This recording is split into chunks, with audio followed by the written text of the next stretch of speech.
Hello दोस्तों, मैं सतीश यादव। आप देख रहे हैं मेरे यूट्यूब चैनल सक्सेस मीडिया पर। दोस्तों, आज आपके लिए ऐसा टॉपिक लाया हूं जो पेपर में 1-2 नंबर आपको दे के ही जाएगा। यह हिंदी का टॉपिक है दोस्तों। कल मैं आपके लिए वीडियो नहीं बना पाया था, कुछ कारणवश नहीं था मैं।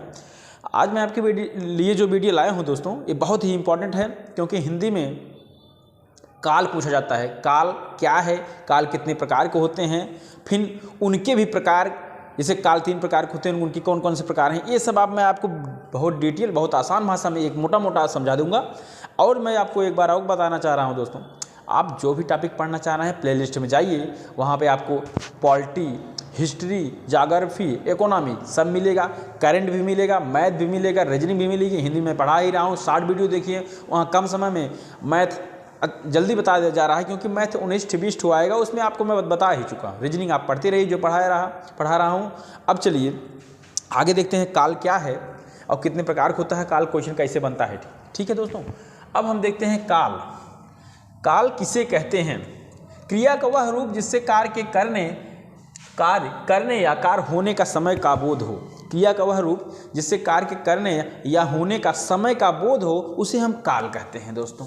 काल की बात की जाए, काल के भेद, काल के 3 भेद होते हैं। काल के भेद, तो काल के 3 भेद होते हैं दोस्तों, जिसमें एक वर्तमान काल कहा जाता है, दूसरा भूतकाल, तीसरा भविष्य काल।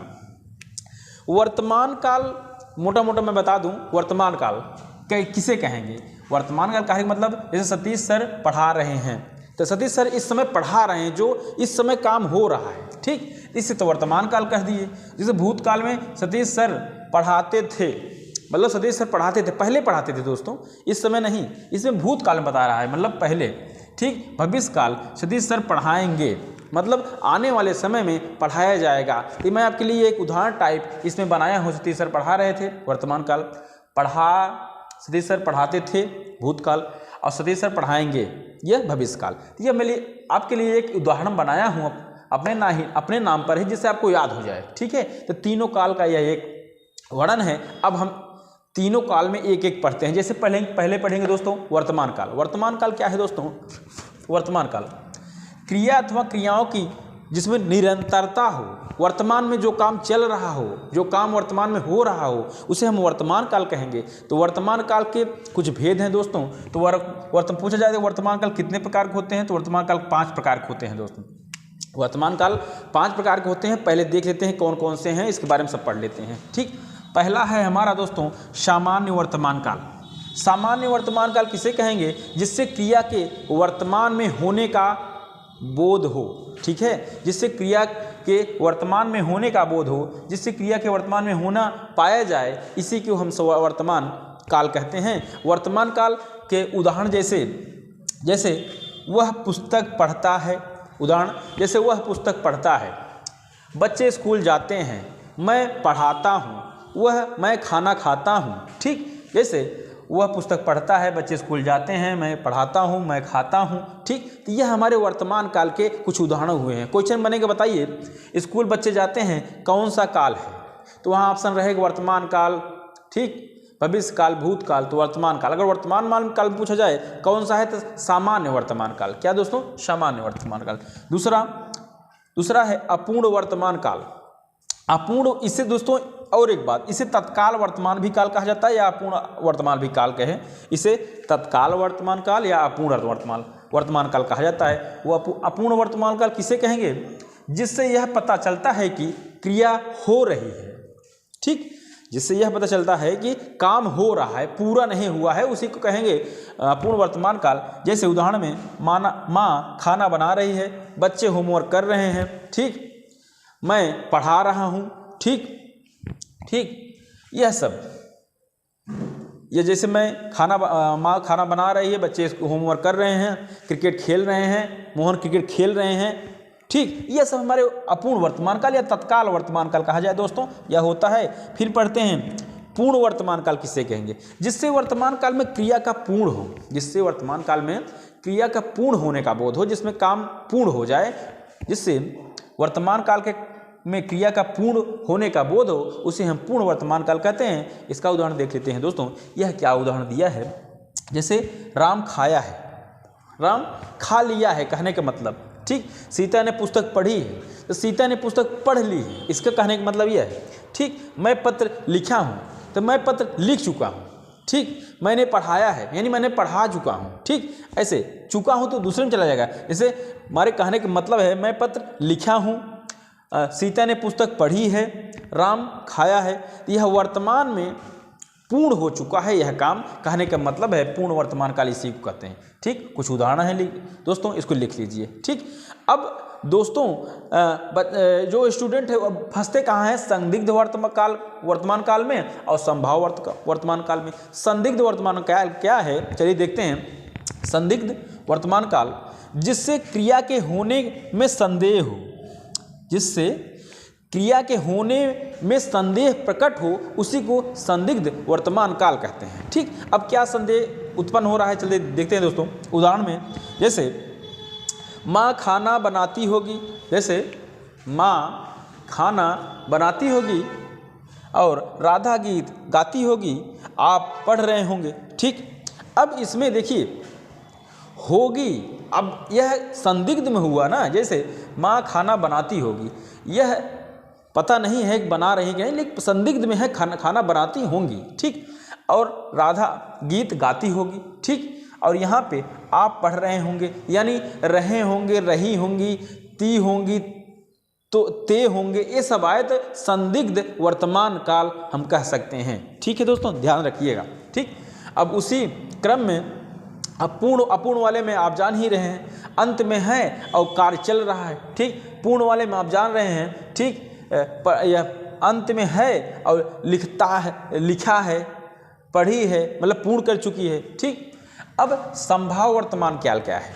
संभाव वर्तमान काल यह है दोस्तों जिसमें कार्य पूरा होने की संभावना हो, जिसमें कार्य पूरे होने की संभावना उसे सामान्य संभाव वर्तमान काल कहते हैं। दोस्तों उदाहरण में वह लेटा हो, वह लेटा हो, यह संभाव हो। वह खाना खाया हो, वह गए हों, यानी कहा जाए जहाँ हो आए बाद में, जैसे वह खाना बनाती हो यानी ती हो, ते हो, अंत में हो आए, जान लो वो संभाव वर्तमान काल है दोस्तों। ठीक, अब उसी क्रम में हम भूतकाल पे आते हैं, जिससे भूतकाल क्या है? जिससे क्रिया के कार्य होने की समाप्ति का बोध, जिससे क्रिया के कार्य की समाप्ति का बोध हो उसे हम भूतकाल कहेंगे। जिससे क्रिया के कार्य की समाप्ति का बोध हो उसे हम भूतकाल कहेंगे।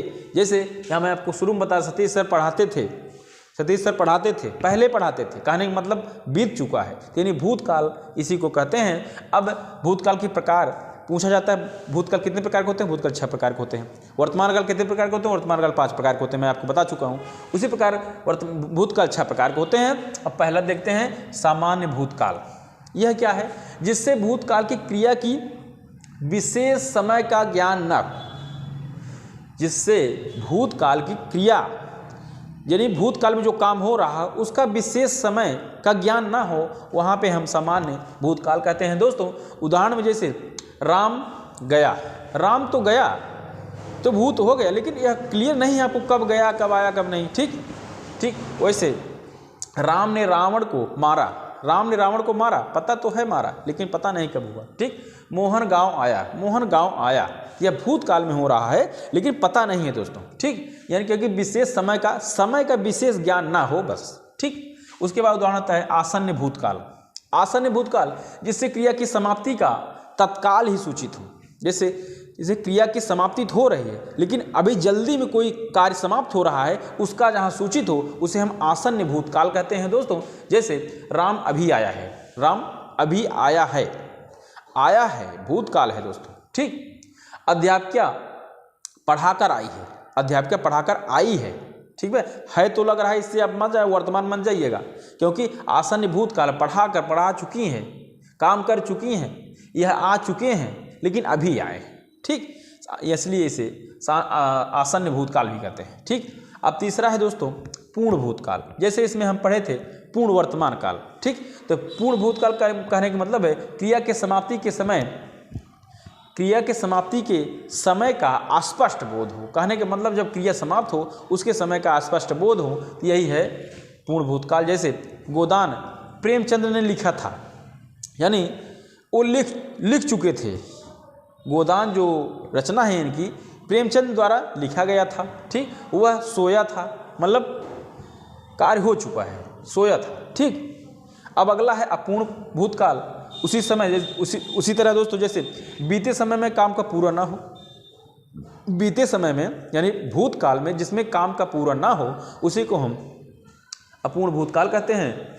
ठीक, जैसे अब क्या है, उदाहरण में अपूर्ण भूत, राधा खाना बना रही थी, राधा खाना बना रही थी। और दूसरा क्या है, दूसरा है दोस्तों रंजना नाच रही थी। तो यहाँ अपूर्ण भूतकाल में खाना बना रही थी पूर्ण नहीं हुआ है, खाना बना के वो खाली नहीं हुई है। ठीक, उसी खाना बना ही रही थी। ठीक, अपूर्ण में दूसरा है रंजना नाच रही थी, वह नाचना पूर्ण नहीं की हैं, नाच ही रही हैं, इसलिए यहाँ पे अपूर्ण भूतकाल हो जाएगा। ठीक, उसी क्रम संदिग्ध भूतकाल। अब फिर यहाँ पे संदिग्ध आ गया है दोस्तों, जैसे इसमें था, मैं आपको बताया था। संदिग्ध भूतकाल क्या है, काम पूरा होने में संदेह हो, काम पूरा होने में, भूतकाल में कहा जाए तो भूतकाल में काम पूरा होने में जहाँ संदेह हो। ठीक, वहाँ वर्तमान काल में था, यहाँ भूतकाल में। ठीक, जैसे तुमने कहा होगा।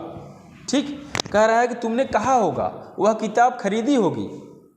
ठीक, मैं आपको वर्तमान में बताया था, जहाँ रहे होंगे, रही होंगी या ती होंगे, ती होंगे, ते होंगे, तय होंगे, यह सब वर्तमान में। लेकिन इसमें कहा है, कही है, इसमें कहा होगा यानी यह आ रहा, खरीदी होगी। ठीक, इसमें यह संदिग्ध भूतकाल है, क्योंकि यह पूर्ण भूतकाल बता रही है। तुमने कहा होगा यानी पता नहीं कब कहा होगा। ठीक, उसमें क्या हुआ, किताब खरीदी होगी, कहने का मतलब वह किताब खरीद चुकी होगी। ठीक, अब उसके बाद अगला आता है दोस्तों हेतु हेतु मद भूतकाल। कहने का मतलब है हेतु हेतु मद भूतकाल क्या है, यह क्रिया के होने का दूसरी क्रिया के संभव होने पर निर्भर करता है।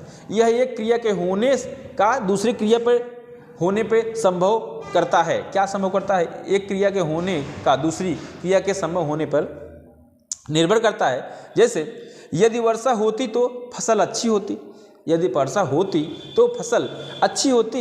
हेतु हेतु मद भूतकाल यह वर्तमान में नहीं होता दोस्तों, केवल भविष्य इसमें होता है। ठीक, यदि वर्षा होती तो फसल अच्छी होती, कहने का मतलब यह है दोस्तों। ठीक, यह इसका उदाहरण था। अब हम आ जाते हैं दोस्तों भविष्य काल पे, यानी हमारा तीसरा, पहला तो हम पढ़े वर्तमान, दूसरा हम भूतकाल पढ़े हैं। भूतकाल 6 प्रकार के होते हैं, इसको पढ़ें। अब आ गए हैं भविष्य काल। भविष्य काल 3 प्रकार के होते हैं। भविष्य काल हम जानते हैं दोस्तों, भविष्य में होने वाला काम, भविष्य में होने वाला काम, जैसे मैं आपको बताया था सतीश सर पढ़ाएंगे, यानी भविष्य में पढ़ाएंगे। ठीक, तो भविष्य काल 3 प्रकार के होते हैं। पहला क्या है, सामान्य भविष्य काल। सामान्य भविष्य काल की बात की जाए दोस्तों, वही है जो आगे सामान्य मतलब भविष्य में होने वाला कोई काम जो उसमें बताया जाए उसे सामान्य भविष्य काल कहते हैं। जैसे राम शहर जाएगा, यानी राम शहर जाएगा, अभी जाएगा समय भविष्य में। ठीक, उसी प्रकार राम ड्यूटी जाएगा, तो राम ड्यूटी जाएगा अभी क्लियर नहीं है, वह जाएगा, भविष्य में जाएगा। ठीक, ये भविष्य काल हुआ। उसी प्रकार संभाव भविष्य काल। संभाव भविष्य काल में दोस्तों जहाँ पे भविष्य की संभावना व्यक्त की जाए, भविष्य की संभावना व्यक्त की जाए। जैसे उदाहरण में बात की जाए, शायद राम आए, शायद राम आए। अगर शायद राम आए तो यह दोस्तों यह संभावना व्यक्त हो रही है। ठीक, शायद राम आए, शायद कल बारिश हो, यह संभावना व्यक्त हो रही है, संभाव भविष्य काल इसको कहते हैं। उसके बाद होता है हेतु हेतु मध्य भविष्य काल। हेतु हेतु मध्य भविष्य काल यानी जो अथाह परिश्रम करेगा। इसमें क्या कहने का मतलब है हेतु हेतु मध्य भविष्य काल में, इसमें भी यह कह रहा है कि क्रिया के आने वाले समय में संपन्न क्रिया के पर यह निर्भर करता है। क्रिया के आने वाला समय उसके आने वाले समय पर निर्भर करता है। जैसे कहा जाए वह अथाह परिश्रम करेगा तो परीक्षा पास करेगा, यानी यह क्रिया का जो हो रहा आने वाला समय, यह जो काम चल रहा है उस पर निर्भर करेगा कि यह क्या करेगा। जैसे वह अथाह परिश्रम करेगा तो परीक्षा पास करेगा। ठीक है दोस्तों, क्वेश्चन कैसे बनता है मैं आपको बता दिया हूँ। जैसे कहा शायद रामायण कौन सा काल है तो कहेंगे भविष्य काल है। कौन सा? भविष्य में संभाव भविष्य काल है। पूछा जाए क्वेश्चन, वर्तमान काल कितने प्रकार के होते हैं? वर्तमान काल 5 प्रकार के होते हैं। भविष्य भूतकाल कितने प्रकार के होते हैं? भूतकाल 6 प्रकार के होते हैं। भविष्य काल कितने प्रकार के होते हैं? भविष्य काल 3 प्रकार के होते हैं। तो यह काल आपको बहुत इंपॉर्टेंट है, क्वेश्चन मिल सकता है। ठीक है दोस्तों, अच्छा लगा हो तो लाइक से सब्सक्राइब और कमेंट जरूर करिए। धन्यवाद।